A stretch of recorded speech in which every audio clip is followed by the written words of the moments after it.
एक समय की बात है, प्राचीन चीन में 3 वृद्ध भिक्षु रहते थे।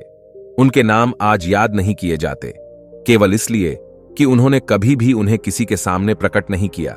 चीन में उन्हें केवल 3 हंसते हुए भिक्षुओं के रूप में जाना जाता है। वे हमेशा एक साथ यात्रा करते थे और हंसने हंसाने के अलावा और कुछ नहीं करते थे। वे किसी गांव या कस्बे में प्रवेश करते थे, उसके मुख्य चौराहे के मध्य में खड़े हो जाते थे और हंसने लगते थे।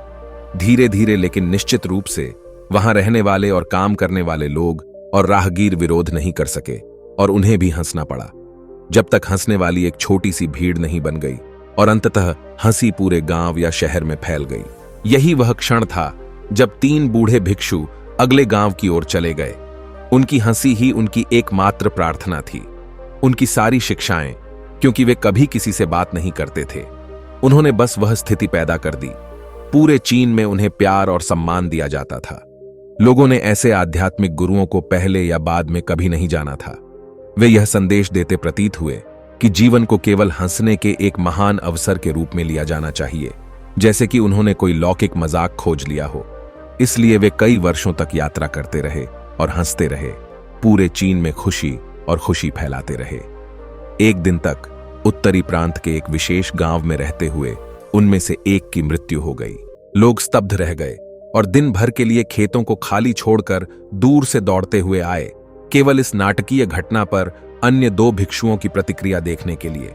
वे उम्मीद कर रहे थे कि वे दुख प्रकट करेंगे या रोएंगे, और पूरा गांव उस स्थान पर आ गया जहां 3 भिक्षु थे, 2 जीवित और 1 मृत। लेकिन बचे हुए 2 भिक्षु और भी जोर से हंस रहे थे। वे हंस रहे थे और हंस रहे थे और रुकने का नाम ही नहीं ले रहे थे। इसलिए कुछ अच्छे लोग जो अविश्वास में इस दृश्य में सहायता कर रहे थे, उनके पास आए और उनसे पूछा कि वे अपने मृत मित्र के लिए बिल्कुल भी शोक क्यों नहीं मना रहे हैं। और एक समय के लिए भिक्षुओं ने वास्तव में जवाब दिया, क्योंकि कल आपके गांव के रास्ते में उसने एक शर्त रखी कि हम में से कौन अन्य 2 को हराएगा और पहले मर जाएगा। अब उसने पुराने दुष्ट को जीत लिया। यहां तक कि उन्होंने एक वसीयतनामा भी तैयार कर लिया था। परंपरा के अनुसार अंतिम संस्कार की चिता पर रखने से पहले मृतक को धोना और उसके कपड़े बदलना आवश्यक था।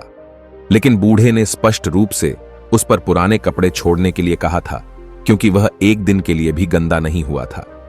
मैंने कभी भी इस दुनिया की किसी भी गंदगी को अपनी हंसी के माध्यम से मुझ तक पहुंचने नहीं दिया। उनके वसीयतनामे में कहा गया है, बूढ़े व्यक्ति के शरीर को उन कपड़ों के साथ चिता पर रखा गया था जो उसने पहने हुए थे जब वह आया था। जैसे ही आग जलाई गई और उसके कपड़ों पर चाटना शुरू हुआ, सभी को आश्चर्य हुआ। अचानक सैकड़ों रंगों की आतिशबाजी ऊपर और नीचे और सभी दिशाओं में फूटने लगी।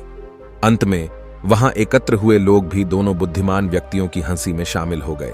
आप अपने जीवन में देखते हैं, शायद एकमात्र कारण यह है कि हम इस पृथ्वी पर हैं ताकि हम हंस सकें और हंस सकें और हंस सकें और खुशी और हंसी का अनुभव करना कभी बंद न करें। तो अगली बार जब आप किसी समस्या का सामना करें तो आईने में देखें और हंसकर समस्या को दूर कर दें, क्योंकि आपकी खुशी ही आपको जीवित बनाती है। यह कार्य करने की प्रेरणा है। कहानियों देखने के लिए धन्यवाद और धन्य बने रहें।